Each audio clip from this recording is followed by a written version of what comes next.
오늘은 창세기 42장 26절로 38절의 말씀을 살펴보겠습니다. 창세기 42장 26절로 38절입니다.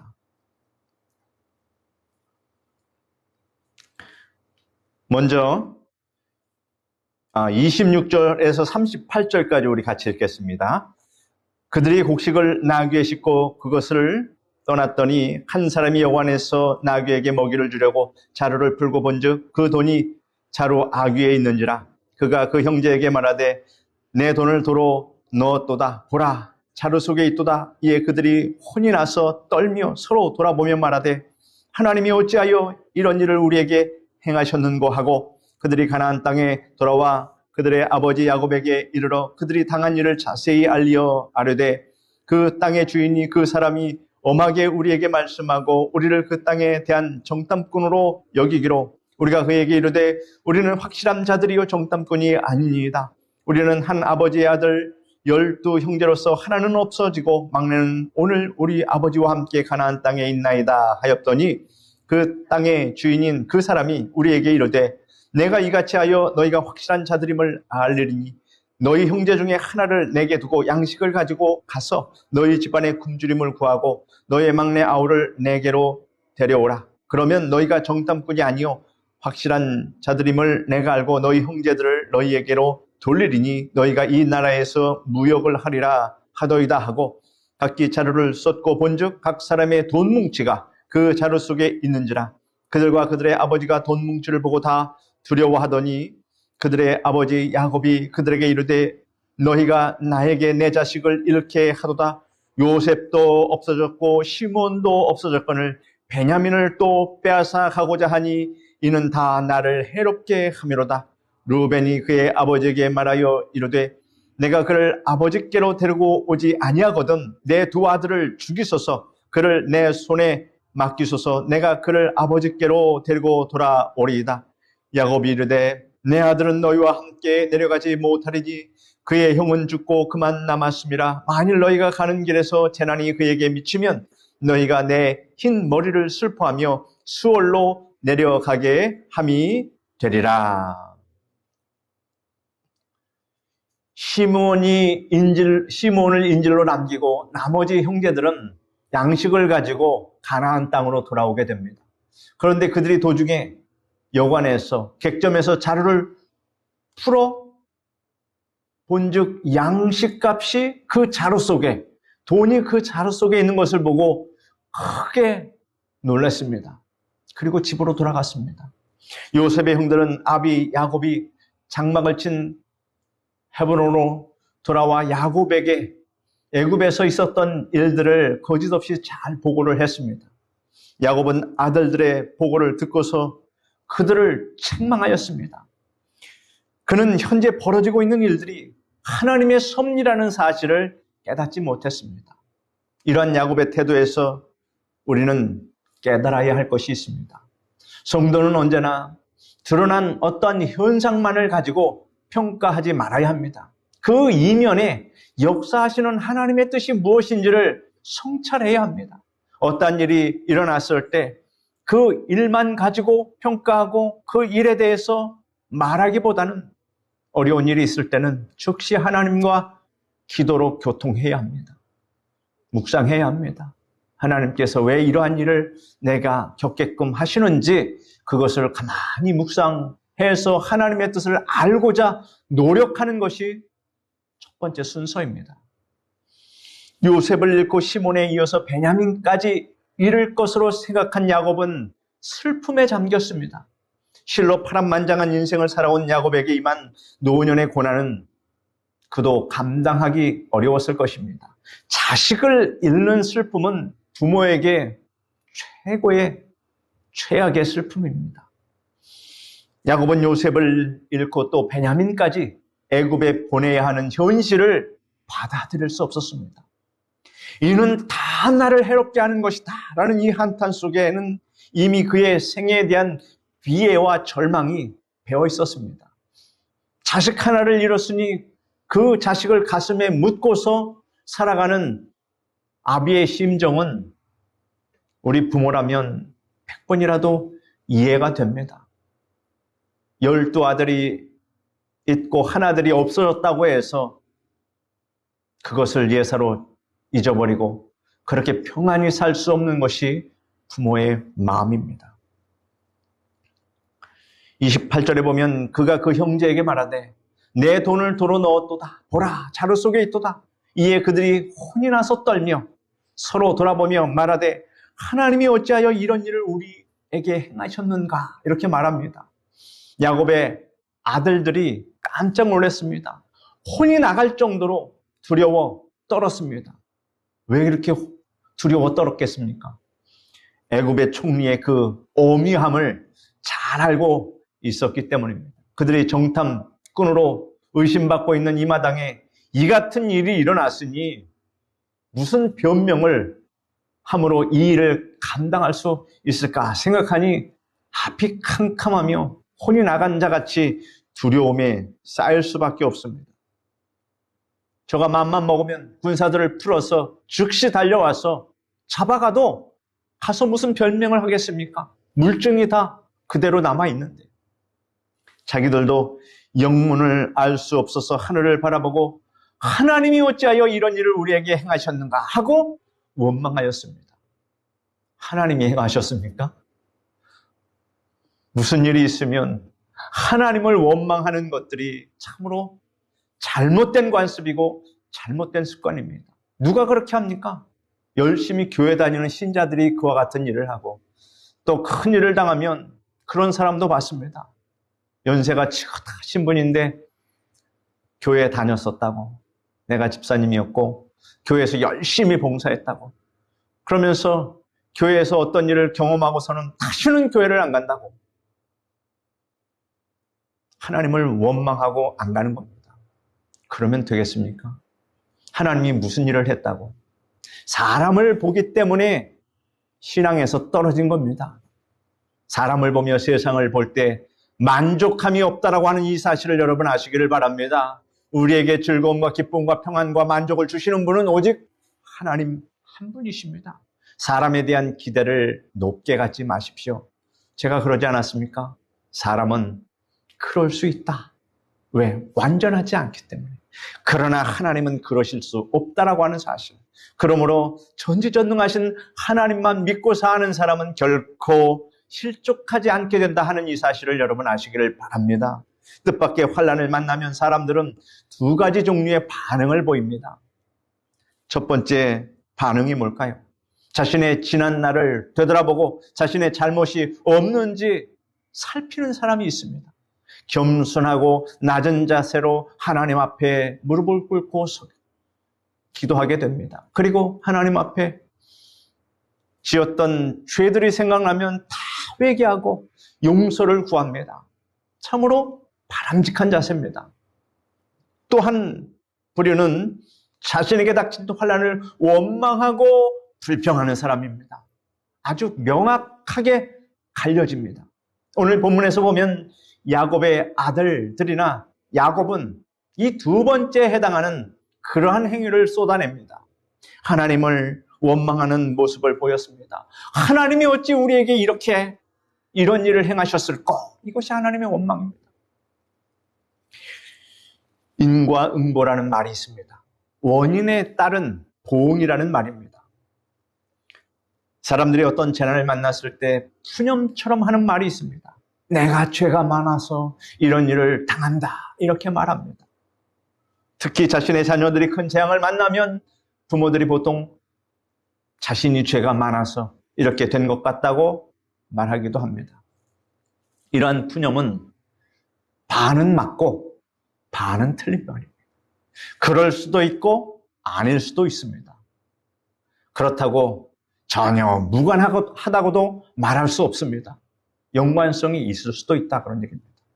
그렇다면 부모인 내가 죄를 많이 쌓아서 자녀들이 해를 받는 경우에 해당하는 성경의 이야기, 성경의 기록이 있는지를 우리가 성경 속에서 찾아보면 그것이 정답입니다. 우리가 이를 알고 성경에서는 무엇라고 말씀하고 있는지를 안다면 매우 유익할 것입니다. 반대로 부모가 하나님께 믿음의 충성을 보였을 때 자녀가 복을 받는 성경에 또한 기록된 말씀도 찾아보면 좋을 것입니다. 먼저 부모가 하나님께 믿음의 충성을 보여서 그의 자녀가 하나님께 복을 받는 경우를 한번 생각해 봅시다. 성경에서 찾아봅시다. 다윗과 솔로몬의 그 부자 관계입니다. 솔로몬은 다윗의 아들입니다. 우리가 다윗의 믿음과 충성은 너무나 잘 알고 있습니다. 그가 어려서부터 얼마나 믿음이 충실했으며 또한 그의 신앙이 어떠한 어려움 속에서도 변절되지 않았다라고 하는 이 사실, 참으로 우리가 인정하는 그러한 다윗의 믿음입니다. 사울 왕에게 쫓겨나서 광야를 유리하며 목숨을 건 사투를 벌였지만 그는 끝까지 하나님을 원망하지 않고 그 믿음을 지켰다고 하는 것은 참으로 우리에게 귀한 귀감이 되는 그런 믿음의 조상입니다. 여러분 잘 알고 계시는 시편 23편에서 이와 같은 믿음을 그가 하나님께 보여드리지 않았습니까?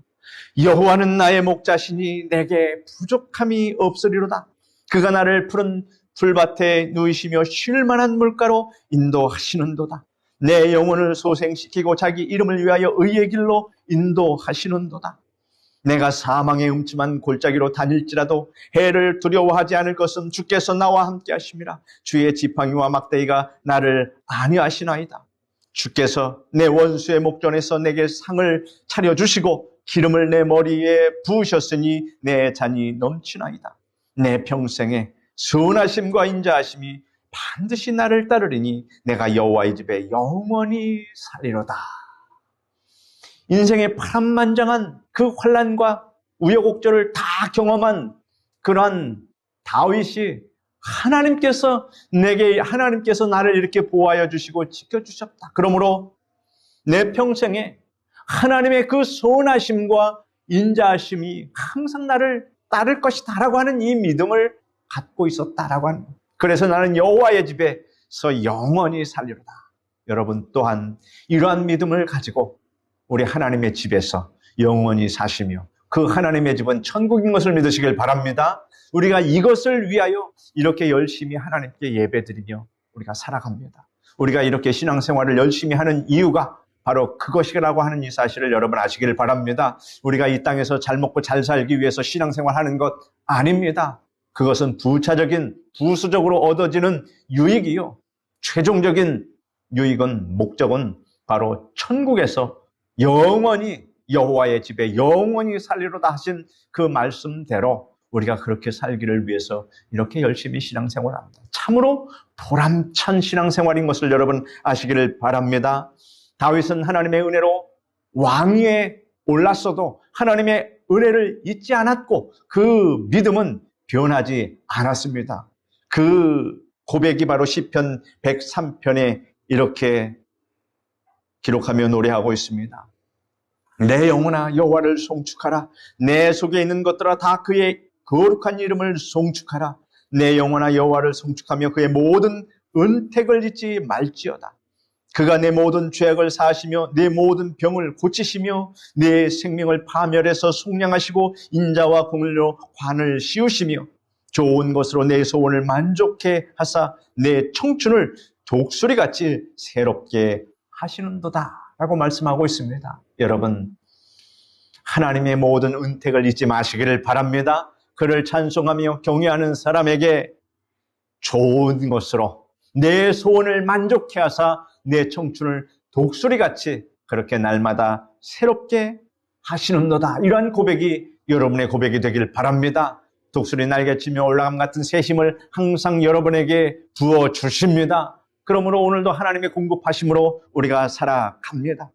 이러한 다윗에게 하나님께서 그의 아들 솔로몬에게 전무후무한 그러한 복과 영광을 주었습니다. 열왕기상 3장 12절에 이렇게 기록되어 있습니다. 내가 내 말대로 하여 내게 지혜롭고 총명한 마음을 주노니 내 앞에도 너와 같은 자가 없거니와 내 뒤에도 너와 같은 자가 일어남이 없으리라. 내가 구하지 아니한 부귀와 영광도 내게 주노니 내 평생의 왕들 중에 너와 같은 자가 없을 것이라 하는 이 말씀을 솔로몬에게 주셨고 하나님께서는 실로 이 말씀대로 그대로 행하셨습니다. 이스라엘의 전체 역사 가운데 가장 영광적인 순간, 최전성기는 바로 다윗 시대도 아니요, 솔로몬 시대였습니다. 솔로몬 때에 이스라엘 땅이 가장 큰 영토를 가졌으며 가장 국가의 재정도 튼튼하였고 주변에 있는 국가들이 다 재물을 쌓아들고 솔로몬에게 갖다 바쳤습니다. 왜냐하면 막강한 군사력과 재력이 있는 가운데서도 솔로몬은 이웃나라를 침공하지 않았고 이웃나라에게 선을 베풀었기 때문에 이웃나라에서 자발적으로 그렇게 많은 재물을 갖다가 바친 것입니다. 그러므로 가장 흥왕기가 솔로몬이었고 그 이전도 그 이후도 지금까지 이스라엘 나라에 솔로몬과 같은 전성기를 이룬 왕이 없었다라고 하는 사실을 여러분 아시길 바랍니다. 하나님께서 그렇게 하겠다고 하셨고 그렇게 하셨습니다. 하나님은 말씀하십니다. 나를 사랑하고 내 계명을 지키는 자에게는 천대까지 은혜를 베푸니라. 나를 사랑하고 내 계명을 지키는 너희에게는 내 후손들에게 천대까지. 그 믿음이 변하지 않으면 이 천대를 어떻게 세웁니까? 영원토록 은혜를 베푸신다 라고 하는 이 사실. 반대로 부모인 내가 죄를 많이 쌓아서 자녀들이 해를 받는 경우에 해당하는 성경의 기록이 있습니다. 죄를 많이 쌓은 부모가 그 자녀에게 어떠한 해가 끼치는가. 이 또한 아버지의 덕을 본 솔로몬의 이야기에서 우리가 찾아볼 수 있습니다. 솔로몬은 아버지의 덕을 많이 본 대표적인 그런 사람입니다. 그렇다면 그 또한 아버지처럼 믿음의 길에서 벗어나지 않고 하나님에 대한 변함없는 충성으로 그의 아들들에게 복이 넘어가도록 그렇게 했어야 했는데 그렇지 않았다는, 하나님의 은혜로 전무후무한 영광을 누렸음에도 불구하고 하나님을 배반하여 각종 이방 나라의 우상을 섬겼습니다. 하나님이 가장 싫어하는 짓을 했습니다.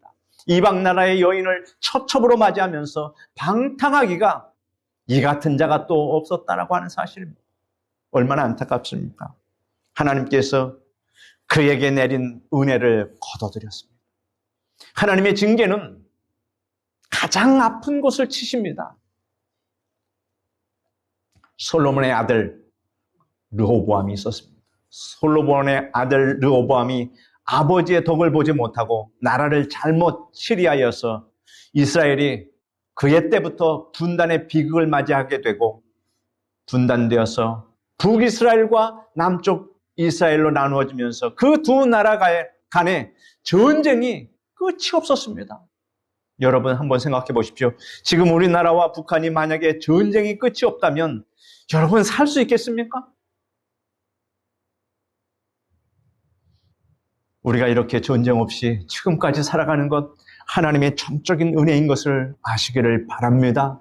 여러분들이 많이 나라를 위해서 기도했기 때문에 하나님이 긍휼히 여겨주셔서 이 나라에 아직까지는 전쟁이 없습니다. 만약에 교회가 타락하고 하나님을 배도하는 일이 있다면 하나님께서 간단합니다. 북한을 몽둥이로 쓰시면 이 나라는, 여러분, 이 평화는 다 끝장이 납니다. 그러므로 교회가 바로 서야 합니다.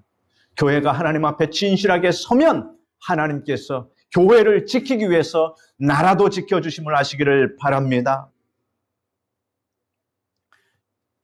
출애굽기 20장 5절에 네 하나님 여호와는 질투하는 하나님인즉 나를 미워하는 자의 죄를 갚되 아버지로부터 아들에게로 3, 4대까지 이르게 하거니와 라고 말씀하고 있습니다. 죄를 갚는다 그랬습니다. 누구에게 갚습니까? 부모에게 가장 약점은 자식입니다. 자식에게 그 죄를 갚으면 그 부모의 마음은 더 아픕니다. 차라리 내가 당하는 건, 내가 죄를 졌으니 내가 당하면 감내할 수 있습니다. 그러나 아무 죄도 없는 자식에게 하나님께서 그 죄를 갚는다면 여러분 마음은 2배, 3배로 아프게 됩니다. 바로 하나님께서 솔로몬이 그렇게 하나님을 배도할 때 하나님은 그 죄값을 자식에게 갚았습니다. 그리고 솔로몬은요, 평안히 죽었습니다. 그렇다고 그가 평안했을까는 한번 물어볼 필요가 있습니다. 솔로몬의 불충으로 그의 후손들은 참으로 전쟁의 비극에서 벗어나지 못하고 끝내 유다의 마지막 왕 시드기야 왕을 끝으로 유대 나라는 바벨론 제국에 의해서 처참하게 멸망당하고 맙니다. 사랑하는 성도 여러분, 자녀를 사랑하고 후손을 사랑하는 최고의 비법을 말씀드리겠습니다. 하나님께 목숨을 다하여 충성하는 길임을 여러분 믿으시기를 바랍니다. 아멘을 하셔야 됩니다. 간단한 문제 아닙니다. 정말입니다. 하나님이 약속 있는 말씀이 있기 때문입니다. 이러한 성경의 말씀을 고찰하고 야곱의 일생을 보면 야곱의 환난은 끝이 없고 그의 자녀들에게까지 환난이 대물림된다는 것을 알 수 있습니다. 야곱이 비록 하나님께 온전한 신앙으로 바로 섰지만 아직도 온전한 성화가 이루어지지 못해서 계속해서 훈련과 연단이 지속되는 것을 우리가 볼 수 있습니다. 36절에 보면 그들의 아버지 야곱이 그들에게 이르되 너희가 나에게 내 자식들을 잃게 하도다. 요셉도 없어졌고 시므온도 없어졌거늘 베냐민을 또 빼앗아가고자 하니 이는 다 나를 해롭게 함이로다. 이렇게 한탄합니다. 야곱은 이러한 탄식을 할 것이 아니라 이럴 때 어떻게 해야 됩니까? 하나님께 무릎 꿇고 엎드려야 합니다. 환난을 만나면 무조건 하나님께 무릎 꿇고 엎드리는 여러분 되시기를 바랍니다. 그 원인을 분석하고 누구 탓 원망하고 더 환난의 깊이로 들어갑니다. 출애굽할 때 다단과 아비람이 모세를 반역하여 대항할 때 모세가 어떻게 했는지 아십니까? 모세는 그들의 그 대항하는 말을 듣고 그 자리에서 엎드렸습니다. 그 자리에 엎드려서 하나님께 기도했습니다. 이러한 자세가 환난을 만날 때 우리가 하나님 앞에서 취해야 할 자세라고 하는 것입니다. 모세에게 반역한 자들의 죄를 하나님이 친히 갚으시고 모세의 권위를 더욱 높이셨다는 것을 우리는 큰 교훈으로 새겨야 할 것입니다. 야곱은 아직 이러한 믿음의 높은 경지에 도달하지 못했다는 것을 알 수 있습니다.